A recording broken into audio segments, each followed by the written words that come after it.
예배 시간이 다 됐습니다. 자료 정돈하시고 예배를 준비해 주시기 바랍니다.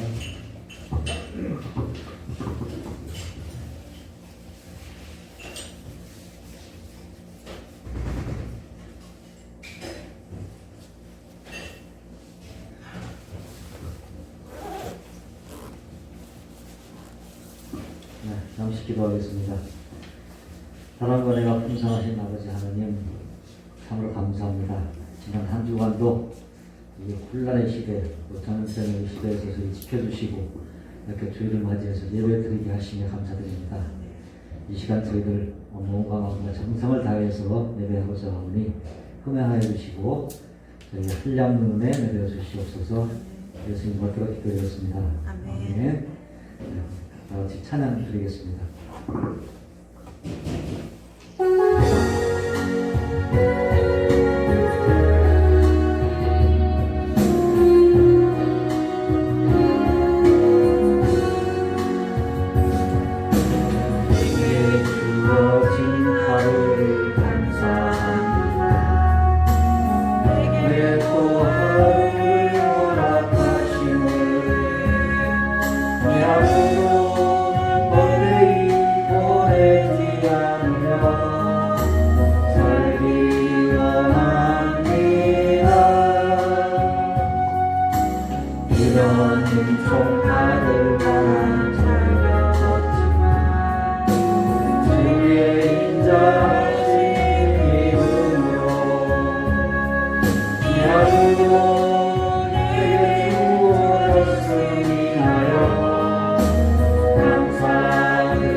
평안하고 평강을 누리게 해주시는 주님을 찬양합니다.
어찌된 사랑인가. 오 경주한 나의 입술이여, 오 교만한 나의 마음이여, 왜 나의 입은 사랑을 말하면서, 왜 나의 마음 화해를 말하면서, 왜 내가 먼저 저줄 수 없는가, 왜 내가 먼저 손해볼 수 없는가.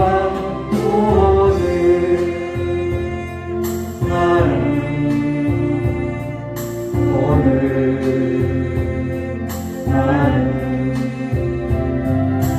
주님 앞에서 몸둘 바 모르고 이렇게 느끼며 서있네. 지할 수 없는 이 마음을 주님께 맡긴 채로 내가 먼저 섬겨주지 못하고, 내가 먼저 이해하지 못하고, 내가 먼저 높여주지 못하고, 이렇게 고집부리고 있네. 그가 먼저 섬겨주길 원했고, 그가 먼저 이해하길 원했고, 그가 먼저 높여주길 원했네. 나는 어찌된 사랑인가.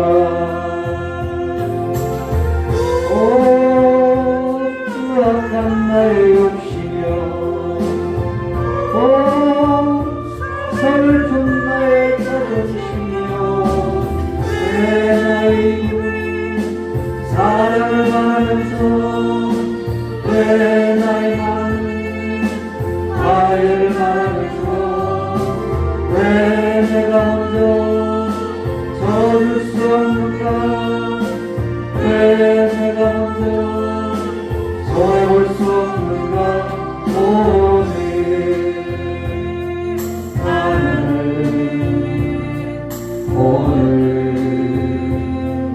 나는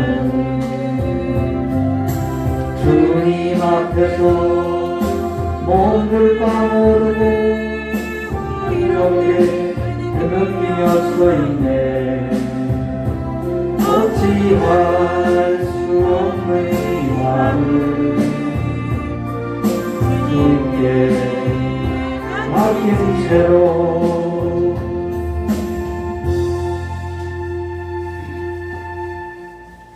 이 찬양의 가사에 나와 있는 대로 우리 인간의 마음이 참 해맑고 좀 어리석습니다. 이 노래 가사를, 찬양의 가사를 잘 흥미하는 그런 시간이 됐으면 좋겠습니다.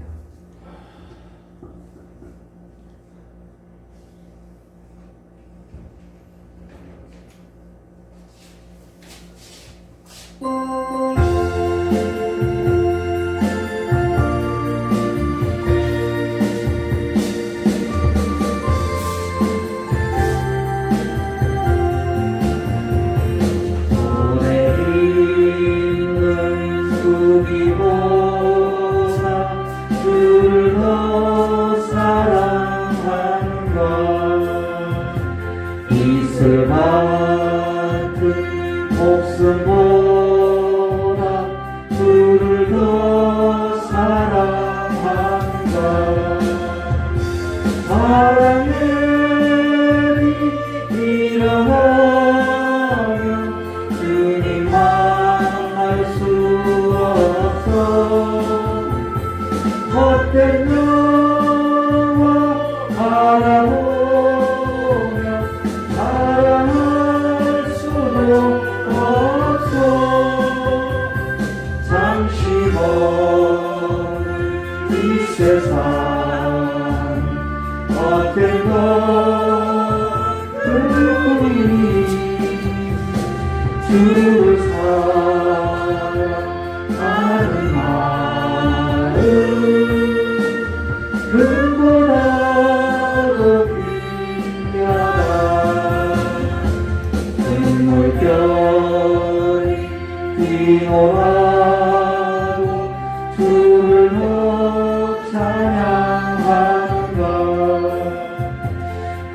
날라니 닥쳐와도 주를 더 찬양하는가. 깊은 탐에 빠진 영혼 주님 만날 수 없어. 근심 걱정 많은 자는 찬양할 수도 없어. 잠시 머물 이 세상 헛된 것들 뿐이니 주를 찬양하는 마음 금보다도 귀하다. 언제 다시 주 오실지 아는 이가 있는가. 신랑으로 오실 주님 다들 준비되었는가. 기름 없는 등불 들며 주님 만날 수 없어. 대림나팔 소리 나면 예비할 수도 없어.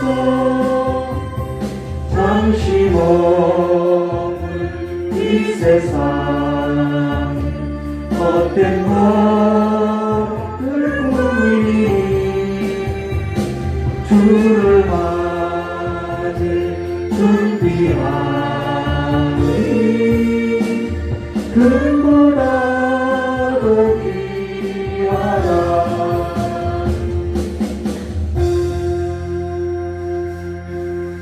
아멘. 다 같이 사주신의 여심으로 신앙 고백 드리도록 하겠습니다.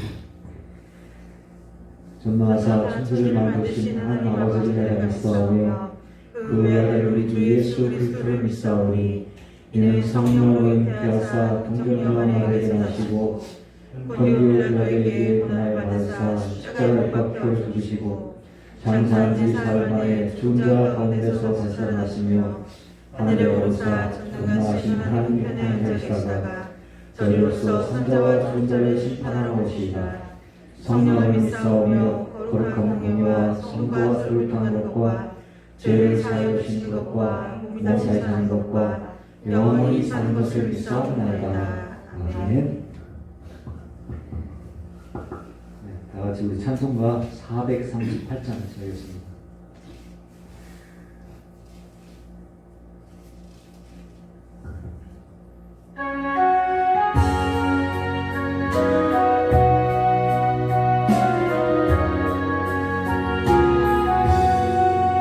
내 영혼이 훔쳐이고 주 안되지 없고 보니 슬픔 많은 이 세상도 천국으로 가도다.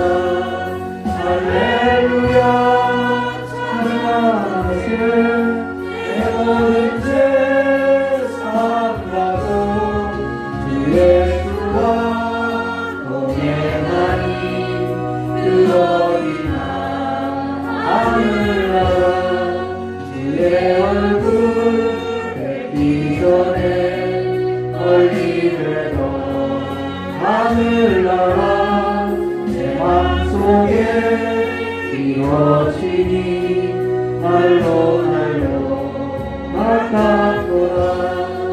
할렐루야 찬양하세 내 모든 죄 사함받고 주 예수와 동행하니 그 어린 하늘나라 높은 산이 거친 들이 조망이나 궁궐이나 내 주 예수 모신 곳이 그 그 어린아 하늘나라 할렐루야 찬양하세 내 모든 죄 사함받고 주 예수와 동행하니 그 어린아 하늘나라.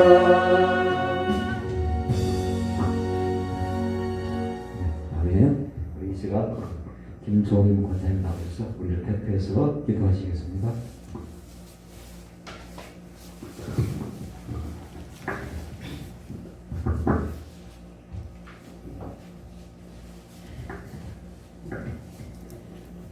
고맙고 감사하신 하나님 아버지, 항상 저희들을 지켜주시고 은혜 가운데 인도하여 주셔서 오늘도 주의 날에 주님의 존전으로 불러주시고 한 마음으로 주님께 영광 돌리게 하여 주심을 진실로 감사드리옵나이다.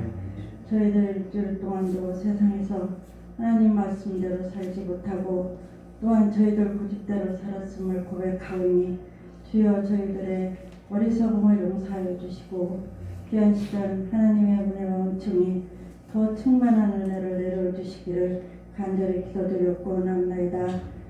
살아계셔서 역사하시는 좋으신 하나님 아버지, 저희들 주님 앞에 항상 간절히 간구하고 원하기는 주님의 자녀로서의 사명을 잘 감당하여 항상 기도에 힘쓰는 자가 되기를 원하지만은 아버지, 저희들 항상 부족하오니 성령 하나님께서 역사하여 주시고 보내주셔서 항상 주님 앞에 기도하고 간구하는 귀한 믿음들이 될 수 있도록 은혜를 베풀어 주시옵소서. 오늘도 귀하신 하나님 아버지, 저희들 머리 숙여 주님께 예배 드리오니 주님께서 기뻐 받으시는 예배로 훈명하여 주시고 연락하여 주시기를 간절히 기도드렸고 원합나이다. 오늘도 우리 주님의 은혜와 은총으로 세상을 등지고 저희들 나왔습니다. 그러나 아버지 하나님, 저희들 마음속에 모든 것들이 주님의 은혜로 깨끗함을 있게 하여 주시고 아버지 하나님, 저희들 세상 바라볼 적에 아무 희망이 없을지라도 아버지 하나님, 저희들 주님을 바라보며 살아갈 때에 힘이 되고 용기가 되고 또한 아버지 하나님께 감사할 수 있는 은혜를 베풀어 주시니 진실로 감사드리옵나이다. 오늘도 우리 주님의 크신 은혜 가운데 우리 서영교 목사님을 세우시고 예비하신 말씀 전하실 때에 성령의 두루마리를 입혀주시고 능력의 말씀으로 선포되는 그 말씀들이 듣는 이들에게 귀한 진리의 말씀으로 인도하여 주시기를 간절히 기도드리옵나이다. 이 말씀을 듣는 모든 이들이 아버지 하나님께로 돌아오게 하여 주시고 아버지 하나님을 사모하는 귀한 신앙들이 될 수 있도록 은혜를 베풀어 주시옵소서. 또한 아버지 하나님, 저희들이 드려지는 이 예배를 통하여 아버지 하나님 날마다 연락하여 주시는 은혜 가운데 홀로 영광 받아 주시기를 원합나이다.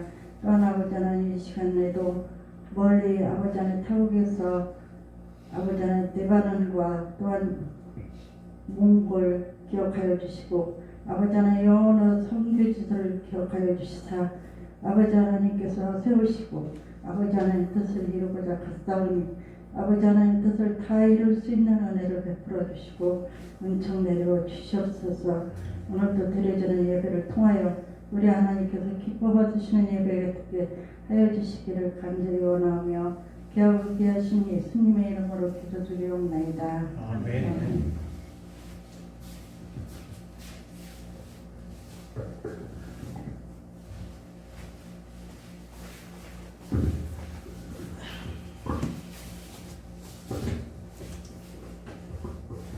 우리의 간절한 기도를 희망하여 주시기 바라겠습니다.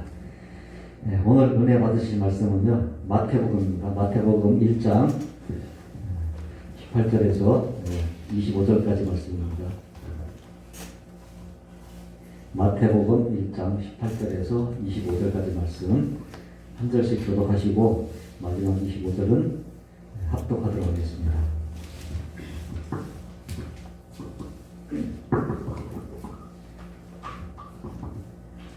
다 찾은 줄 믿고 교독하겠습니다.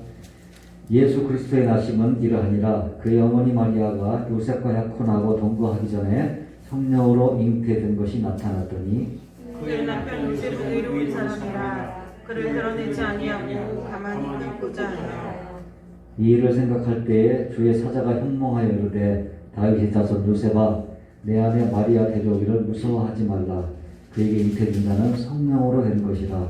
아들을 낳으니 이름을 예수라. 이는 자기 백성들을 죄에서 구원할 것이라 하니라.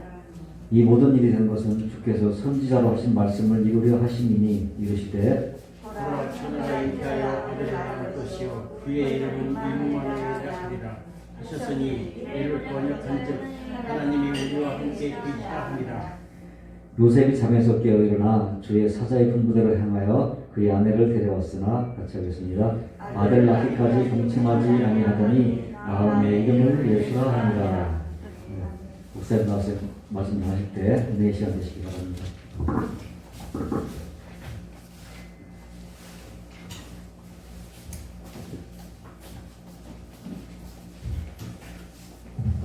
저는 기도하도록 하겠습니다. 성령으로 잉태되어 동정녀 마리아에게서 나시고라는 신앙 고백이 우리의 삶 가운데 믿음으로써 성령 하나님의 역사로서 이루어져서 참으로 거듭난 신령으로서 믿음을 갖고 살아가는 삶이 될 수 있도록 복을 내려주시길 간절히 원하오며 이 시간에 성령께서 우리의 영혼을 조명하사 온전히 하나님의 진리의 말씀에 있어서 믿음으로써 역사되는 귀한 삶이 되게 하여 주시길 간절히 원하오며 겨우신 예수님의 이름으로 축복하며 기도드리옵나이다. 오늘 마태복음 1장 18절과 25절로 성령으로 잉태되어 동정녀 마리아에게서 나시고 라는 제목으로 함께 보도하였습니다. 참 성령으로 잉태되어 동정녀 마리아에게서 나왔다, 참 믿기 어려운 말이지요. 근데 우리는 이 사실을 믿고 있다는 것입니다. 이것은 이해할 부분이 아니라 믿음 없는 우리에게 하나님께서 믿음을 주셔야 하는 일이라는 것이죠. 그래서 성경은 우리가 이해할 부분이 있고 믿어야 할 부분이 있는데 믿어야 할 부분은 믿어야 하고요, 이해해야 할 부분은 이해한다는 것입니다. 자, 그러면요, 그는 성령으로 잉태되어 동정녀 마리아에게서 나시고란 이 신앙 고백은 예배 때마다 우리가 수도 없이 고백하여도 사실 그 뜻을 뭔지 모르고 있다면은 아무 의미 없다는 것입니다. 그리고 그 뜻을 알고 있다고 해도 해석이 다르거나 신앙의 고백에 의한 삶과 관계가 없다면은 사실상 아무런 의미 없다는 것이죠. 거듭난 삶이 아니다라는 것입니다. 구원에 있어도 구원을 말하여도 그 뜻을 모르거나 그 뜻에 있어서 해석이 다르거나 그 구원의 뜻을 알아도 구원받은 삶과 아무런 상관이 없이 사는 삶이라는 것은 구원이라고 말할 수 없다는 것이죠. 지금 예수를 믿는 것도 뭘 믿는지 모르고 있거나 예수를 믿는 것이 뭘 믿는 것인지 알고 있다고 하여도 예수와 전혀 상관없이 사는 삶은 아무런 의미 없는 삶이고요, 거듭난 삶이라고 말할 수 없다는 것입니다. 예수를 믿는다는 것은요, 예수를 내가 아는 것이고 예수에 관한 신앙 고백이 있다는 것이고 그 예수에 관한 신앙 고백이 내 삶을 해석하고 그 삶은 사망에서 생명으로 옮긴 완전히 새롭게 된 삶으로서 내 삶에 실제로 일어난 믿음의 사건임을 말해준다는 것입니다. 그러나 고백만 있거나 고백이 있고 뜻을 알고 해석도 해도 고백과 해석이 성경과 다른 삶을 살아갈 수 있다는 것이죠. 그 대표적인 인물이 있죠. 요한복음을 강의해도 요한복음과 예수님과 전혀 상관없이 살아가는 삶이 있다는 것이죠. 그 사람은 성경을 해석하기도 하지만은 삶이 다르다는 것입니다. 이단도 마찬가지죠. 우리가 갖고 있는 성경을 가지고 있으나 그들은 해석이 다르고 삶이 다르다는 것입니다. 달리 말하면 거듭난 삶이 아니더라는 거죠. 거듭난 삶을 흉내낼 수는 있어도 사실상 거듭난 삶은 아니더라는 것입니다. 그래서 거듭난 삶을 흉내내는 것으로 삶에는 아무런 영향이 없더라는 것이죠. 신앙 고백이 사실이 아니면 삶과는 아무런 의미가 없다는 것입니다. 고백이 중요한 것이 아니라요, 어떻게 고백하고 사느냐가 중요하고 있다는 것이죠. 누가복음 10장 25절과 27절의 말씀에 너무나도 중요한 사실을 우리에게 보여주고 있는데요. 그게 뭐냐면은 누가복음 10장 25절에 어떤 율법 교사가 일어나 예수를 시험하여 이르되 선생이여 내가 무엇을 하여야 영생을 얻으리까? 라는 말로서 이 질문은 예수를 시험하고자 한 질문이지만은 율법 교사는 불순한 의도를 갖고 질문하고 있다는 것입니다. 근데 율법 교사는 율법에 능통한 자라는 거예요.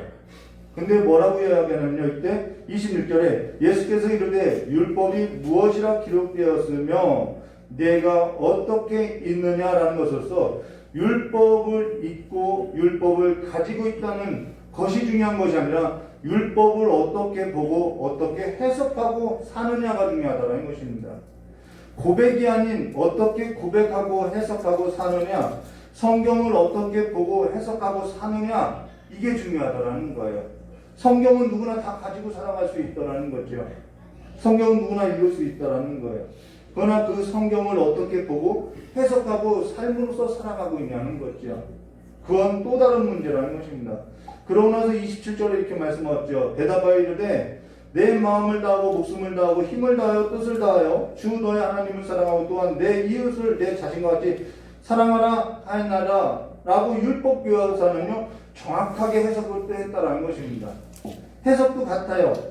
뜻도 알고 있어요. 근데 뭔가 다른 것이 있다는 것입니다. 그리하여서 28절에 예수님도 이렇게 말씀하셨죠. 예수께서 이르시되 내 대답이 옳도다 옳지 않은 것이 아니라는 것입니다. 옳도다 이를 행하면 그러면 살리라 하시니라 라고 이를 행하면 살 거라고 말하고 있다는 것이죠. 근데요 그 사람이 그러고 나서 자기를 옳게 보이려고 예수께 여짜오되 그러면 내 이웃이 누구입니까? 라는 결정타를 날리고 있다는 것이죠. 그래서 예수님께서 그에게 나타내시고 보이신 뜻과 해석과 삶이 뭐냐면은 30절과 37절로 예수께서 대답하여 이르시되 어떤 사람이 예루살렘에서 여리고로 내려가다가 강도 만남에 강도들이 그 옷을 벗기고 때려 거의 죽을 것을 버리고 갔더라. 마침 한 제사장이 그 길을 내려가다가 그를 보고 피하여 지나가고 또 이와 같이 한 레위인도 그곳에 이르러 그를 보고 피하여 지나가되 어떤 사마리아 사람이 여행 중에 거기 이르러 그를 불쌍히 여겨 가까이 가서 기름과 포도주를 그 상처에 붓고 싸매고 자기 짐승에 태워 주막에 데리고 가서 돌보아 주니라. 여기서 제사장과 레위인은 잘못한 것 아니에요. 이들은 죽은 자를 만났을 때 죽은 시체를 다할 때 부정하게 되기 때문에 예배자로서 이렇게 사는 것은 당연한 삶이었다는 것입니다. 근데요 또 이어서 보면 그 이튿날 그가 주막 주인에게 데나리온 둘을 내어주며 이르되 이 사람을 돌보아주라. 비용이 더 들면 내가 돌아올 때 갚으리라 하였으니 내 생각에 이 세 사람 중에 누가 강도 만난 자의 이웃이 되겠느냐라고 할 때 이르되 자비를 베푸는 자나이다 라고 알고 있죠. 예수께서 이르되 가서 너도 이와 같이 하라 하시냐라는 것으로서 여기서 중요한 결정타가 뭐냐면 율법 교사는 나를 중심으로 해서 내 이웃이 누구냐라고 하고 있지만은 예수님은 뭐라면 저 강도 만난 자의 이웃이 누구가 될 수 있냐라고 묻고 있다는 것이죠. 삶의 해석이 다르다는 것이죠. 율법을 읽고 해석이 달랐다는 것입니다. 그러나 예수님은 누가 강도 만난 자의 이웃이 되겠느냐라고 율법을 보고 읽고 해석하는 삶이라는 것이죠. 율법을 보고 해석이 다르고 사는 삶은 달라질 수밖에 없다는 것입니다. 율법교사는 예수가 말한 그 개념을, 예수가 말한 그 삶의 해석을, 예수가 살아가는 그 삶을 몰랐다는 것이죠. 거듭나지 않으면요 그렇게 새로운 안목을 갖고 살아갈 수 없다는 것입니다. 거듭났다는 것은 무엇이 바뀌었냐면요 삶에 대한 안목이 변한 거라는 거예요. 지금 성령으로 잉태되어 동정녀 마리아에게서 나시고 라고 한 이 신앙 고백에 있어서 고백만 있거나 고백이 있어도 고백과 다른 개념을 갖고 다르게 해석하고 다른 삶을 살아갈 수 있다는 것이죠. 대표적으로 우리가 비교할 수밖에 없는데 그 다른 해석을 하고 있는 것이 어디냐면 로마 카톨릭이라는 것입니다. 우리는 비교할 수밖에 없다는 거예요. 마태복음 1장 18절과 25절에 기록된 이 글을 읽어도 내용은 같아도 글은 같아도 다르게 읽고 다르게 해석하고 다르게 적용한다는 것입니다. 그러나요, 지금 마태복음 1장 18절과 25절에 기록된 글을 알고 내용을 알아도 글로만 알고 내용을 알아도 다르게 알고 다르게 해석하고 다르게 사는 삶이 있는 것에서 우리는 새롭게 거듭나야 한다는 것입니다. 이 글을 기록할 당시만 하여도 이 고백이 그들의 삶에는 새로운 역사였고 믿음의 역사였고 그들에게 일어난 믿음의 사건으로서 고백되어졌고 새롭게 거듭난 삶으로서 이전과 다른 새로운 삶으로서 새로운 사람으로서 살아가는 삶이었음을 말해주고 있다는 거예요. 그냥 고백만 있었던 것이 아니라는 것이죠. 그러나 지금은 고백만 있고 새롭게 거듭나지 못한 삶이 있고요. 고백이 있어도 다른 개념과 다른 해석으로 거듭나지 못한 삶도 있다는 것입니다. 우리는 이들이 예수 그리스도이며 그가 성령으로 잉태되어 마리아에게서 난 것을 믿는 같은 믿음을 가지고 사느냐, 같은 고백을 하면서 사느냐, 이것이 중요하다는 것입니다. 그렇지 않다면 거듭난 삶이 아니더라는 거예요. 우린 이 일에 있어서 로마 카톨릭과 비교할 수밖에 없는데요. 로마 카톨릭도 기독교와 같이 예수는 그리스도이시다라고 이야기한다는 것입니다. 예수는 그리스도라는 거예요. 그리고 그분은 좀 어려운 말인데요. 한 위격 두 본질이라고 이야기한다는 것입니다. 이것은 로마 카톨릭에서도 인정하는 것이고 기독교에서도 인정하는 거예요. 근데 그들은 이 본문을 예수 그리스도에 관한 본문이 아니라 누구를 높이기 위한 본문이냐, 성모 마리아를 높이기 위한 성경 구절로 본다라는 것입니다. 그러면은 당시의 유대인들은 그리스도께 소망을 두었지요. 근데 유대인들도 그리스도를 소망했는데 그러면은 나사렛 예수가 그리스도냐? 이 질문을 하게 됐다라는 것입니다. 유대인들은 믿을 수 없지요. 그리스도라는 것은 구약 성경이 말한 그 메시아를 말하는데 그러면은 사도들과 예수와 신약 성경이 말하고 있는 그 나사렛 예수가 그리스도냐? 그들은 믿지 못했다라는 것입니다. 이 일에서 우리에게 들려진 것으로서 우리는 성경이 들려진 바에 있어서 우리는 예수가 그리스도라고 믿고 있다라는 것이죠. 이 일은 구약의 예언과 구약의 예언의 성취된 사건으로서 예수가 그리스도라는 사실을 구약의 성경과 신약의 성경은 증거하고 있다는 것입니다. 그래서 우리는 그 성경을 믿고 있다는 거예요.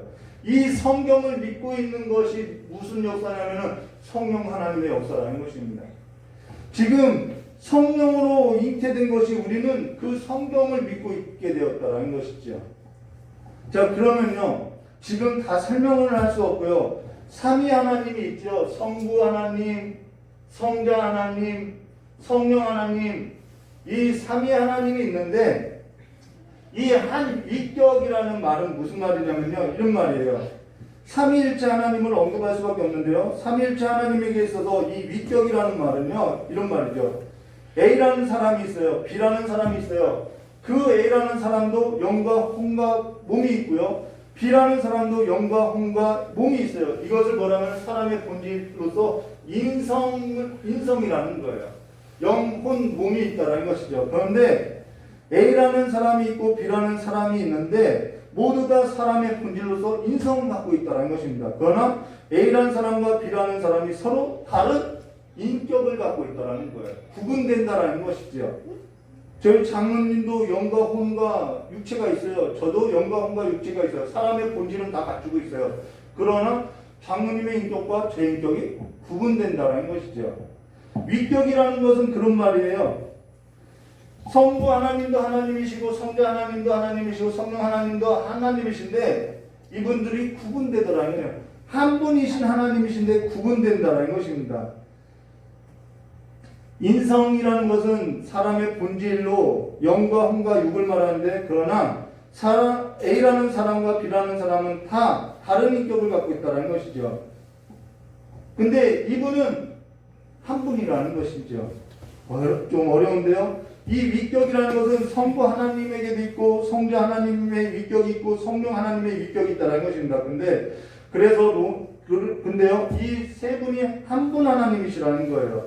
디모데전서 2장 5절에 하나님은 한 분이시요 또 하나님과 사람 사이에 중보자도 한 분이시니 곧 사람이신 그리스도 예수라라는 것에서 세 분이 아닌 삼위일체 하나님을 믿고 있다는 것입니다. 지금 이 개념을 가지고 이 성자 하나님이 뭐가 됐냐면은 사람이 되셨다라는 거예요. 위격으로서 성부 하나님이 있고 성자 하나님이 있고 성령 하나님이 있는데 이 성자 하나님이 사람의 몸을 입고 오신 것으로서 무엇을 취했냐면은 인성을 취했다라는 거예요. 사람의 본질을 취했다라는 것입니다. 그러나 그분은 성부 하나님으로서 무엇도 있다라는 거예요? 신성도 있다라는 것이죠. 근데 성자 하나님이 이 신성이 인성 속에 갇힌 것이 아니라는 거예요. 그리고 성자 하나님의 신성과 인성은 성자 하나님의 위격에서 나온 거라는 것입니다. 변하거나 변질되거나 그런 말이 아니라는 것이죠. 그런데 이것을 이해하지 못하고 믿어지지 않으니까 엉뚱한 말을 하게 되었다는 것입니다. 그러면서 성자 하나님이 뭐가 됐다는 것? 사람이 되셨다는 것입니다.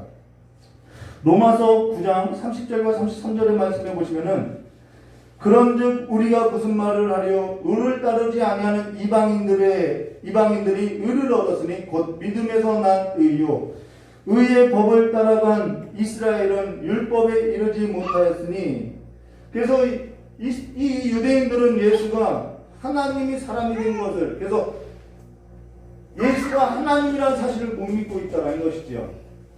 그래서 어떻게 됐냐고요? 이스라엘은 율법에 이르지 못하나니 어찌 그러하냐 이는 그들이 믿음을 의지하지 않고 행위를 의지함이라 부딪히는 돌에 부딪혔느니라 기록된 바 보라 내가 걸림돌과 거치는 바위를 시온에 두노니 그를 믿는 자는 부끄러움을 당하지 아니하리라 한과 같으리라 라고 했는데 유대인들은 메시아가 어떻게 사람이고 메시아가 어떻게 십자가에서 죽을 수 있느냐라는 것에서 믿지 못하여서 어떻게 되냐면 시온에 있는 걸림돌과 거치는 바위에 부딪혀서 부끄러움을 당하게 됐다는 것입니다. 이 말은 구원을 얻지 못한다는 말이죠. 그러면 지금 우리가 성경 마태복음 1장 18절과 25절에 18절 말씀 보시면요. 예수 그리스도의 나심은 이러함이라 그의 어머니 마리아가 요셉과 약혼하고 동거하기 전에 성령으로 잉태된 것이 나타났느니라 라고 말하는 것이 우리는 아무런 거리낌 없이 믿게 된다는 것이죠. 성경이 말하고 있는 성경 말씀이 지금 우리에게 그러면은 이 말씀이 우리에게 지금 어떻게 읽혀지고 고백되는 사건이냐는 거예요. 지금 성경이 말한 것이 내게 어떠한 사건으로서 역사했냐는 거죠. 아무런 사건이 되지 않고 고백만 하고 있는 것은요 심각하다는 것입니다. 이 일은 자 성부 하나님이 있고요, 성자 하나님이 있어요, 성령 하나님이 있어요. 성자 하나님이 인성을 취했대요. 사람이 되셨대요. 이 일은요 성부 하나님께서 우리를 작정하신 일이고요. 그래서 그 성자 하나님은요 성부 하나님께서 작정하신 일을 성취한 것이고요. 성령 하나님은 성자 하나님께서 성부 하나님께서 작정하신 일에 있어서 성취하도록 도우시고 그 성령 하나님은 또 우리로 하여금 그 사실을 어떻게 되냐면 믿게 하신다라는 것이죠. 믿음을 주었다라는 것입니다. 지금 이 일은 내게 믿음의 역사로서 사건이 되어 온다라는 것입니다. 그러면은 이것이 내게 사건이 되고 믿음의 역사가 되었다고 하면 우리는 이전과 전혀 다른 새로운 삶을 살아가는 새 사람이 될 수밖에 없다라는 거예요. 성부 하나님께서 영원 전부터 자기 백성을 구원하시기 위해서 작정하신 일을 선지자들로 하여금 예언하시고 마지막 날에는 그 성자 하나님을 통하여서 그 예언된 성부 하나님께서 약속하신 그 일을 성취하시고 성령 하나님께서는 그 일을 도우셨고 그 성령 하나님께서는 그 도우신 일을 우리에게 뭘로? 믿음으로 전해졌다는 것입니다. 그래서 우리는 그것을 내게 있어서 믿음으로 신인하고 살아가는 삶이 되었다라는 거예요. 그로 인해서 성령 하나님은 우리에게 믿음의 역사로 성부 하나님께서 성자 하나님으로 내게 놀라운 일을 행하셨구나. 그것이 믿어지고 고백되어지고 삶으로서 변화된 것으로서 우리의 삶은 그 하나님의 놀라운 큰 일을 보고 어떻게 하면 하나님께 영광을 돌리는 새로운 삶으로서 새 사람이 되어서 하나님께로부터 어떻게 됐을까? 본래의 모습으로 창조되었다라고 고백한다는 것입니다. 우리의 본래 모습이 뭐냐? 하나님의 그 영광을 찬양하도록 우리는 지음받았다라는 거예요. 이 놀라운 일이 내게 믿음으로 역사되었기 때문에 우리는 그 하나님의 구원의 큰 일을 보고 하나님을 노래하고 찬양하게 되었다는 것입니다. 우리가 전에는 그런 삶이 아니었지요. 그로 인해서 19절과 21절에 이렇게 말씀하죠. 성경 말씀 보면요. 그의 남편 요셉은 의로운 사람이라 그를 드러내지 않냐고 가만히 끊고자 하여 이 일을 생각할 때 요셉도 마찬가지였어요. 어떻게 여자 혼자 아이를 낳냐. 이건 상식밖에 문제죠. 그래서 가만히 끊고자 했다는 것이죠. 근데 이 일을 생각할 때 주의 사자가 현몽하여 이르되 다윗의 자손 요셉아 아내 마리아를 데려오기를 무서워하지 말라. 그에게 잉태된 자는 성령으로 된 것이라. 아들을 낳으리니 이름을 예수라 하라. 이는 그가 자기 백성을 그들의 죄에서 구원할 자이시니라 하니라 라는 것에서 이 성육신 사건이 우리에게 구원에 있어서 가장 중요한 신앙 고백의 삶이 된다는 것입니다. 이것이 내게 믿음의 역사가 되었다는 거예요. 그러면은 그가 오신 것이 구약 성경에 천사나 여호와의 사자가 사람의 형태로 나타나는 신의 현현이냐? 아니죠. 이 성자 하나님이 인간의 몸을 입고 이 인성을 취해서 온 것은 성육신으로서 구약 성경에 사람의 형태로 나타난 것과는 차이가 있다는 것입니다. 완전한 차이가 있다는 거예요. 성자 하나님은 사람의 형태로 온 것이 아니라 우리와 완전히 같은 완전한 사람으로 이 땅에 오셨다는 거예요.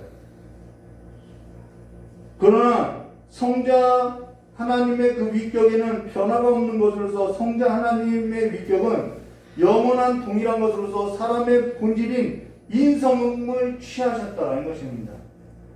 그가 동정녀 마리아의 태중에 있든 신생아로 있든 성자 하나님의 위격은 하나님으로서 동일한 것이고 사람의 본질로서 인성에 있어서 혼합되거나 흡수되거나 섞인 것이 아니라 성자 하나님은 인성과 신성을 두 본질을 같이 갖고 계셨다는 것이죠.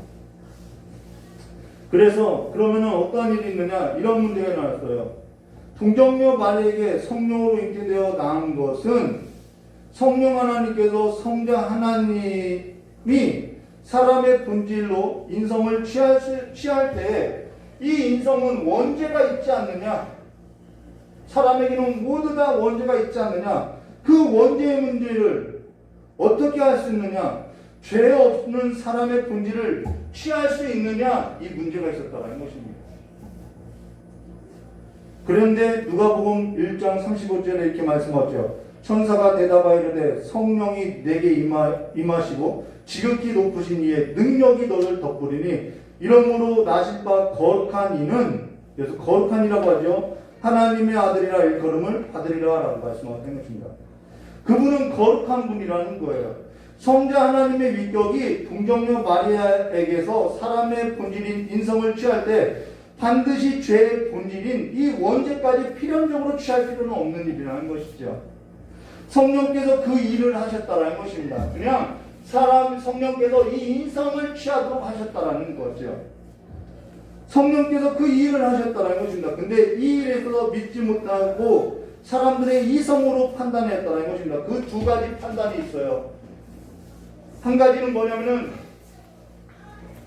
성자 하나님이 인성을 취한 것이 아니라 그냥 왔다. 또 하나는 성모 마리아가 이게 카톨릭인 거예요. 성모 마리아가 원죄가 없다. 이렇게 본다는 것입니다. 두 가지로 성자 하나님이 동정녀 마리아에게서 사람의 본질인 인성을 취한다면은 죄의 본질은 원죄는 어떻게 되는 것이냐라는 생각에 성자 하나님은 동정녀 마리아의 몸만 빌린 것으로서 성자 하나님의 로고스가 동정녀 마리아의 몸과 상관없이, 마리아와는 상관없이 왔다라고 이야기한다는 것입니다. 이것이 영지주의인 것으로서요, 성자 하나님이 어떻게 육신을 입을 수 있느냐라는 생각에서 났다는 것입니다. 그러나 그런 사람들의 주장은 아담과 아담 이후에 모든 사람의 본질은, 모든 사람의 그 본질, 인성과 이 성자 하나님이 그냥 몸만 빌렸다고 하면은 다른 인성을 가진 것으로서, 성자 하나님은 새로운 본성으로서 이 땅에 오신 것으로서 사람을 대신할 수 없게 된다는 거예요. 성자 하나님은요, 완전한 사람이 되셨다는 것입니다. 그냥 마리아의 몸만 빌려서 우리와 다른 새로운 존재로 이 땅에 오신 것이 아니라는 거예요. 전이나 지금이나요, 요한일서 4장 1절과 3절 말씀해 보시면 이렇게 말씀하죠. 그러니까 이단들도 엉뚱한 소리 하는 거예요. 환영으로 왔다, 무엇으로 왔다. 이것이 믿음으로써 역사되지 않으니까 엉뚱한 말을 하는 것이죠. 요한일서 4장 1절과 3절에 사랑하는 자들아, 영을 다 믿지 말고 오직 영들을 하나님께 속하였나 분별하라. 많은 거짓 선지자들이 세상에 나왔습니다. 이로써 너희가 하나님의 영을 알지니 곧 예수 그리스도께서 육체로 오신 것을 시인하는 영마다 하나님께 속한 것이요, 예수를 시인하지 아니하는 영마다 하나님께 속한 것이 아니니 이것이 곧 적그리스도의 영이라. 오리라 한 말을 너희가 들었거니와 지금 벌써 세상에 있느니라 라고 말씀하고 있는 것입니다. 예나 지금이나 이 적그리스도의 영은 있었다라는 것입니다. 성자 하나님은 나와 같은 완전한 사람으로서 이 땅에 오셨다라는 거예요. 그래야만 그분이 내 죄를 대속하였다라는 것입니다. 로마 카톨릭은 뭐라고 하냐면요, 동정녀 마리아에게서 낳은 것은 동정녀 마리아의 그 헌신된 삶으로 인해서 죄의 본질인 원죄에 있어서 면하게 한 것으로서 성자 하나님은 원죄가 없이 날 수 있었다라고 말을 한다는 거예요. 누구의 공로를 말하냐면 성모 마리아의 공로를 말하고 있다는 것이죠. 성령께서 성모 마리아의 원죄를 면하게 한 것으로서 성자 하나님이 동정녀 마리아에게서 사람의 본질로 인성을 취할 때 원죄가 없는 인성을 취할 수 있었던 것으로서 성모 마리아를 높이고 숭배한다는 것입니다. 그래서 그들은 이렇게 말해요. 우리는 성모 마리아를 숭배하는 것이 아니라 존경한다라고 말을 하고 있지만은, 그들은 성모 마리아에게 있어서 그 성모 마리아는 승천하였고 죽음 위에 부활해서 승천하였다고까지 말하고 있다는 것입니다. 문제는 뭐냐면은 성경은 한 번도 그렇게 말한 적이 없다는 거예요. 그들은 성경이 아닌 것을 지어내서 믿고 있다는 것이죠. 지금 읽고 있는 우리 성경도 성모 마리아의 위대함을 해석하는 것이 아닌데, 이들은 아담 곁에 이브가 있듯이 새 아담 곁에는 새 이브가 있는 것으로서 공동 구원자라고 말을 하고 있다는 것입니다. 그들은 성모 마리아를 숭배하고 있는 것이 아니라고 하지만은, 사람은요, 말보다 더 중요한 것이 뭐냐면 어느 곳을 가리키느냐가 중요하다는 거예요. 내 삶이 무엇을 가리키느냐가 더 중요하다는 것입니다. 그러고 나서 그들은 성모 마리아를 계속해서 동정녀로 있었던 것으로서 성모 마리아는 계속 동정녀라는 거예요. 그래서 예수의 형제는 예수의 친동생이 아니라 이복동생으로 해석한다는 것입니다. 성경도 자기 마음대로 다르게 해석하고 있다는 것이죠. 자, 그러면요, 사람의 이성이나 사람의 정서나 사람의 의지로 사람이 남자 없이 여자 혼자 잉태할 수 있나? 얼마 전에 사유리 씨가 비혼 출산을 했대요. 그래서 한국 사회를 떠가겠는데, 그래도 남자의 씨가 있었다는 것입니다. 이것은 믿음의 문제이지 이해할 수 있는 문제가 아니라는 거예요. 그리고 동정녀 마리아에게서 난 것은 남자와 관계없이 잉태되어야 아담의 원죄 없이 날 수 있다는 말도 아니라는 것입니다. 사이비 종교에서는 이런 말로 간혹 위혹한다는 것입니다. 그러면은 그러나 마리아도 누가복음 1장 34절에 이렇게 말씀하죠. 마리아가 천사에게 말하되 나는 남자를 알지 못하니 어찌 이런 일이 있을 수 있습니까? 라는 말에서 마리아가 여기서 나는 남자를 알지 못한다는 것은 남자가 어떻게 생겼는지 한 번도 보지 못했다는 말이 아니라 남자와 관계를 가진 적이 없다는 것으로서 내가 남자를 알지 못하는데 나는 남자와 관계한 적이 없는데 어떻게 아이를 낳을 수 있습니까? 라는 질문을 했다라는 거예요. 이것은 굉장히 정상적인 것이고요, 상식적인 것이고요, 이성적이고 합리적인 생각이라는 것입니다. 이런 질문이 나와야 할 수밖에 없다는 것이죠. 그런데 그러하기 때문에 뭐라고 얘기하면은 누가복음 1장 37절과 38절에 대저 하나님의 모든 말씀은 능하였지 못하심이 없느니라 하나님의 전능성을 말하고 있다는 것입니다. 그래서 마리아가 이르되 주의 여종이 오니 말씀대로 되게 이루어지라 하며 천사가 떠나가니라 라는 것이 믿음의 역사의 힘을 말해준다는 것입니다. 대저 하나님의 모든 말씀은 능하지 못하심이 없느니라. 성자 하나님이 동정녀 마리아의 몸에서 난 것은 여자의 후손으로 창세기 3장 15절에 내가 너로 여자와 원수가 되게 하고 내 후손도 여자의 후손과 원수가 되게 하리니 여자의 후손은 내 머리를 상하게 할 것이요 너는 그의 발꿈치를 상하게 할 것이라 하시니라고 한 이 구약의 복음이 예수로 말미암아 성취된 사건임을 말해주고 있다는 것입니다. 하나님의 말씀이 성취된 것을 말해주고 있다는 거예요. 여기서 창세기 3장 15절에 너와 내 후손, 이것은 뱀과 뱀의 후손을 말하고 있다는 것입니다. 그리고 여자의 후손은 누구를 말하냐면 오실 그리스도를 말하고 있다는 거예요. 그래서 신약성경 갈라디아서 4장 4절과 6절에 이런 말씀 있죠. 때가 참에 하나님이 그 아들을 보내사 여자에게 나게 하시고 율법 아래 나게 하신 것은 율법 아래 있는 자들을 속량하시고 우리로 아들의 명분을 얻게 하려 하심이라. 그래서 이 방법을 썼다는 것입니다.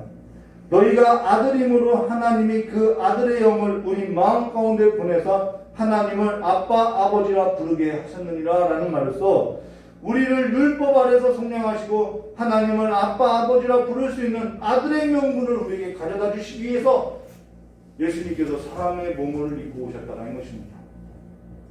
그래서 우리가 예수로 말미암아 새 사람이 되었다라는 거예요. 근데 사람들은 이렇게 말하죠. 마가복음 6장 3절에 이 사람은 마리아의 아들 목수가 아니냐, 야고보와 요셉과 유다와 시몬의 형제가 아니냐, 그 누이들이 우리와 함께 여기 있지 않느냐 하고 예수를 배척한지라 라는 말에서 여기서 요셉의 아들이라고 하지 아니하고 마리아 아들 목수가 아니냐라는 것은요, 유대 사회에서 있을 수 없는 일이라는 거예요. 이 말은 요셉이 죽어서 이 말을 한 것이 아니라 이 말은요, 이런 말이요. 너 아버지 없이 난 마리아의 아들 아니야. 사생자 아니야. 조롱한 말이고 멸시하고 천대하고 비난한 말이라는 것입니다. 너 아버지 없이 났다며. 성령으로 잉태됐다며. 너 그럼 사생자 아니야. 마리아 아들 목수 아니야. 이건 조롱이고 멸시고 천대고 비난의 말이었다는 것입니다. 그로 인해 당시에 예수의 아버지가 로마 군인이래 이런 소문도 있었다라는 거예요. 그래서 어쩐지 닮았더라라는 말까지도 있더라는 것이죠. 그러면 성부 하나님이 이게 중요한 거죠. 성부 하나님은 성자 하나님을 동정녀 마리아의 몸에서 사람의 본질인 인성을 취하는 방법을 왜 택하셨냐는 것을 우리가 기억해야 한다는 것입니다. 그분이 왜 그렇게 택하셨냐는 거예요. 하나님께서 기적과 이사로 성자 하나님을 비범한 방법으로 나타내 보여서 사람들로 하여금 성자 하나님을 믿게 하려는 의도였나? 그거 아니라는 것이죠. 건국 신화를 보면 비상한 방법으로 뭐 아래서 나오고 뭐 날 때부터 떡잎부터 다르다라는 의도로서 쓰여진 것은 있으나 성자 하나님은 그런 의도로 쓰여진 것이 아니라는 거예요. 그렇게 비범한 인물로 나타내 보이려고 한 것이 아니라는 것입니다. 그분은 그렇게 하지 않아도 하나님이시라는 거예요. 또 동정녀 마리아로 원죄 없이 날려고 한 것이냐? 그것도 아니라는 것입니다. 거슬러 올라가면은 동정녀 마리아도 아담의 후손으로서 원죄가 있다라는 거예요. 로마서 8장 3절과 4절에 이렇게 말씀하고 있죠. 율법이 육신의 말미암아 연약하여 할 수 없는 그것을 하나님께서 하셨느니라. 자, 율법이 있어요. 이 율법이 육신이 연약해서 할 수 없는 일을 하나님께서 하셨다라고 말하고 있다는 것입니다. 그러고 나서요, 곧 죄로 말미암아 자기 아들을 죄 있는 육신의 모양으로 보내사 육신의 죄를 정하사 육신을 따르지 않고 그 영을 따라 행하는 우리에게 율법의 요구가 이루게 하려 하심이라는 말에서 우리는 더 이상 육신을 따르는 자가 아니라 무엇을 따르는 자라고 이야기하면 영을 따르는 자라고 말하고 있다는 것입니다. 율법이 육신이 연약하여서 할 수 없는 일이 뭐냐? 그것은요, 죄와 사망의 법에서 우리를 해방할 수 없다는 것입니다. 근데 우리가 이것을 다 지켜서 죄와 사망으로부터 우리가 해방할 수 있느냐? 없다라는 거예요.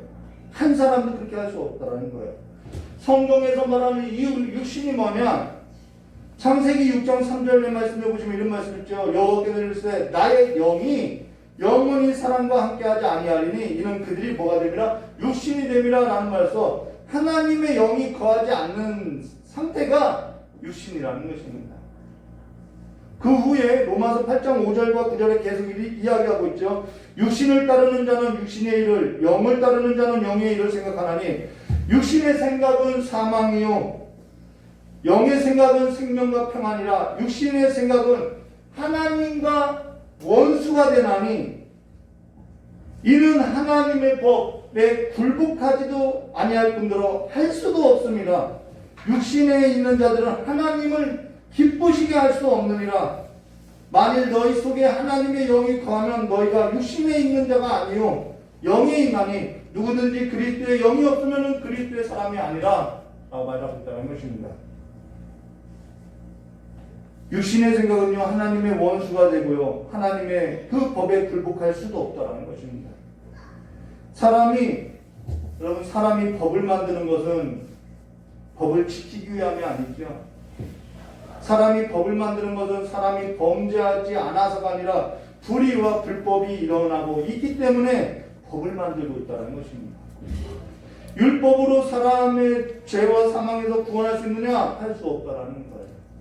사람이 아무리 착해도요, 사람은요, 죄를 가지고 난 것으로서요, 날 때부터 죄를 갖고 있는 것으로서요, 죄의 크기와는 상관없다라는 거예요. 아무리 착한 일을 해도 죄의 크기와는 상관이 없어요. 무엇이 문제냐면 죄가 있느냐 없느냐가 문제라는 것입니다.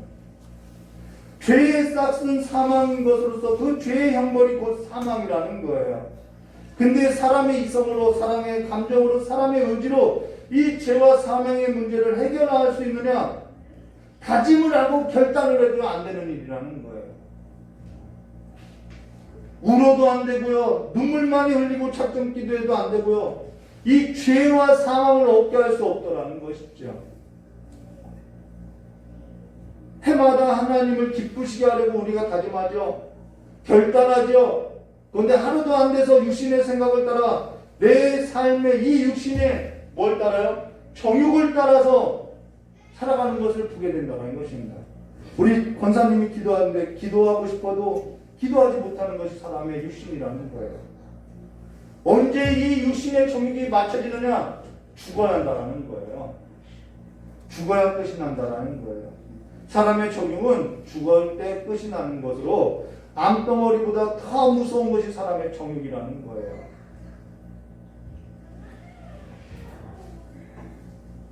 그래서 예수 그리스도께서 십자가에서 죽으셨다는 것입니다. 그런데 그분이 죽을 때에 나와 함께 죽으신 것으로 나를 대신하여서 죽었다라는 거예요.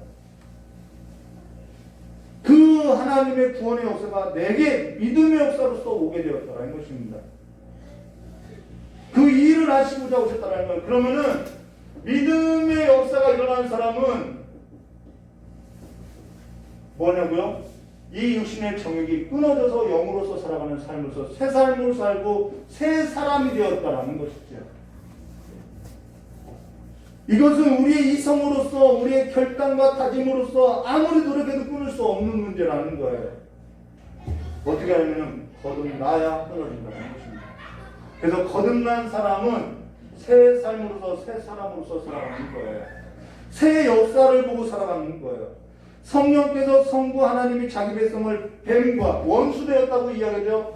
뱀의 후손으로서 하나님과 원수된 그 삶으로부터 우리를 건지시려고 성자 하나님을 여자의 후손으로 나게 하셔서 성자 하나님께서 성부 하나님의 뜻을 이루어서 성령으로 잉태되어 우리와 같은 사람이 되어서 우리의 죄를 대신하여 십자가에 죽은 것으로서 이건 이성이나 감정이 아니라 의지가 아니라 성령의 능력의 믿음의 역사로 내게 믿음의 사건으로서 내가 거듭나게 되었다는 것입니다. 다시 태어났다는 거예요. 그래서 이때 이들은 고백만 있는 것이 아니라 이것이 믿음이 없고 믿음으로부터 고백되어지는 삶이었다는 것입니다. 지금 우리는 고백만 하고 있다면 그 거듭난 삶의 역사가 아니라는 거예요. 그러면서 육신으로 할 수 없는 일을 하나님께서 하시는 그 믿음으로 거듭나게 된 것으로서 죄와 사망으로부터 내가 해방되어 새로운 삶을 살아가는 새로운 사람으로서 거듭난 그 믿음의 역사로 예수는 성령으로 잉태되어 동정녀 마리아에게서 나시고라는 이 신앙 고백만 아니라 고백이 있어도 다른 생각, 다른 삶으로 사는 것이 아니라 전혀 이제는 이전과 다른 새로운 삶으로서 살아가는 거듭난 삶이 되었다는 것입니다.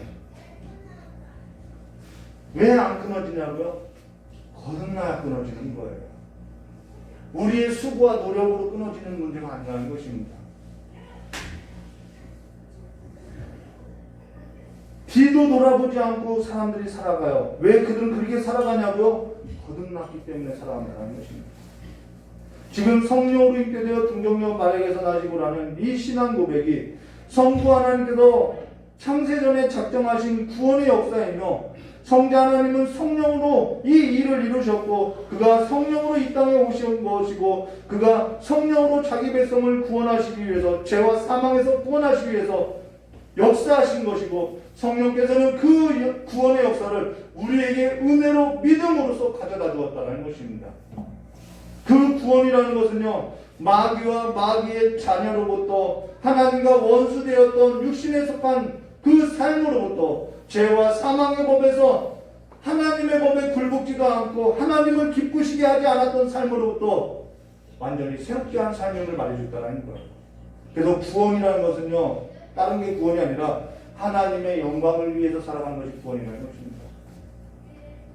그리스도 예수께서 사람이 되어 십자가에 죽으실 때 우리는 같이 죽은 것이고 우리는 그리스도 예수 안에서 새로운 삶으로서 새로운 피조물로서 거듭난 것으로서 우리는 하나님의 영광을 위한 본천지 본래의 삶으로서 회복되었다는 것입니다. 그래서 삶의 해석이 다르고 삶의 가치관이 다른 것이죠. 그러면서 지금 이 땅에 사는 삶도 세상 나라에 속하여서 세상의 나라의 그 혈통으로서 살아가는 것이 아니라 우리는 새로운 나라의 새로운 혈통으로 사는 것으로서 옛사람과 옛사람이 아닌 새 사람의 새 삶과 새 사람으로서 살아가는 삶으로서 육신의 청육에 속한 망령된 행실에 있어서 싫어하고 저항하면서 살 수 있다는 거예요. 첫사람 아담은요, 죄에 대해서 저항할 수 없었어요. 그러나 우리는 예수로 말미암아 새롭게 난 삶은요, 이 아담보다도 더 나은 영광의 삶으로 말미암아 죄에 대해서 사망에 대해서 저항할 수 있는 삶이 되었다는 것입니다. 그래서 육신의 정욕이 우리는 끊어내고 새로운 삶으로서 살아갈 수 있다는 거예요. 이건 이성으로서 살아갈 수 있는 문제가 아니라는 것이죠. 끊어내지 못하고 이성으로만 인정하고 마음으로만 동의하고 의지적으로 결단을 하여도 하루도 지나지 못해서 우리는 옛삶과 옛삶으로서 거듭나지 못한 삶으로 살아갈 수 있다는 거예요. 예수를 믿는다고 해도 안목이 새 것이 되지 않아서 새 역사를 보지 못하고 새 삶으로서 살아가지 못하는 삶으로서 살아갈 수 있다는 것이죠. 예수의 능력이, 예수의 보혈이 죄와 사망의 법에서 해결된 것이 내게 실제가 아니다라는 것이죠. 그러면서 죄와 사망의 법 아래에서 옛삶과 옛사람으로서 거부하지 못하고 죽기까지 싫어하는 것으로서 끊어내지 못하고 살아가고 있다는 것입니다. 그러면서 하나님의 큰 일, 그 구원의 역사를 보고 이 땅에 사는 삶에 있어서 세상 나라에 속한 육신이 사람이 아니라 하나님 나라에 속한 영의 사람으로서 우리는 육신을 의지하고 육신을 자랑하는 것이 아니라 하나님을 의지하고 하나님을 영화롭게 한다는 것입니다. 그로 인해서 구원받은 자의 삶이라는 것은요, 영원한 나라 가운데 살아가는 삶으로 새 사람의 옷을 입고 하나님의 나라와 하나님의 의를 위한 하나님의 영광을 위한 삶으로서 무엇이냐면은 생명과 평강이 있다라고 말을 하고 있다는 거예요. 구원에 있어 하나님 나라를 사람이 생각하는 행복한 삶이라고 생각하는 것은요, 롯이 요단 지역을 바라보고 소돔과 고모라가 여호와의 동산과 같고 애국과 같았다라는 그 착각 속에서 살아가는 것 같다라는 거예요. 그로 인해서 하나님의 동산 같은 것이 뭐냐면은 내게 평안을 주고 내가 행복하면 거기가 하나님의 나라로 착각하고 있다는 것이죠. 그런 것은요, 그것이 하나님의 나라라고 한다면은 하나님 없이도 내가 평안하고 행복하면은 그것은 하나님의 나라가 될 수 있는 이방 나라들이 생각하는 그 하늘나라와 다르지 않는 나라라는 것입니다. 구원이라는 것은 하나님의 나라는 하나님의 영광이 가득한 나라요, 내 삶에 있어서 평안과 행복은 하나님의 영광에 있는 삶으로서 나가는 삶이 구원이라는 거예요. 고백만 있고 고백과 삶이 다른 해석이 아닌 성령으로 잉태되어 동정녀 마리아에게서 나시고라는 이 고백이 저와 여러분의 삶 가운데 믿음의 역사가 되어 하나님의 영광이 가득한 새 삶, 새 역사, 새 사랑으로 살아가는 삶이 되시기를 주님의 이름으로 축원합니다. 하나님의 나라와 그의 의, 그 영광을 말해주고 있다는 거예요. 그 삶으로서 나아가는 거룩한 백성이 되시기를 주님의 이름으로 축원합니다. 다 같이 기도하도록 하겠습니다. 참 좋으신 하나님 아버지, 예수께서 성령으로 잉태되어 동정녀 마리아에게서 나시고라는 것이 고백만이 있는 것이 아닌 이것이 우리에게 믿음이 되고 고백이 있는 삶이 되어서 이제는 이전과 전혀 다른 새 삶으로서 새 사람이 되어 새 역사 가운데 살아가는 삶이 될 수 있도록 주님께서 복을 내려주시었고, 이제는 멀리 보지 못하는 자들이 아니라 하나님의 나라의 영광을 보고 살아가는 소망 있는 자들로서 살아갈 수 있도록 복을 내려주시길 간절히 원하오며, 이 시간에 예수 그리스도 말미암은 모든 것이 회복되어지는 삶이 있게 해주셨고, 삶이 연약하고 육신이 연약하여서 주님 앞에 날마다 부르짖고 눈물을 흘리는 우리 귀한 성도님들의 모든 삶을 이 시간에 위로하여 주시길 간절히 원하오며 귀하오신 예수님의 이름으로 축복하며 기도드리옵나이다. 우리 찬송 한 장 부르시네.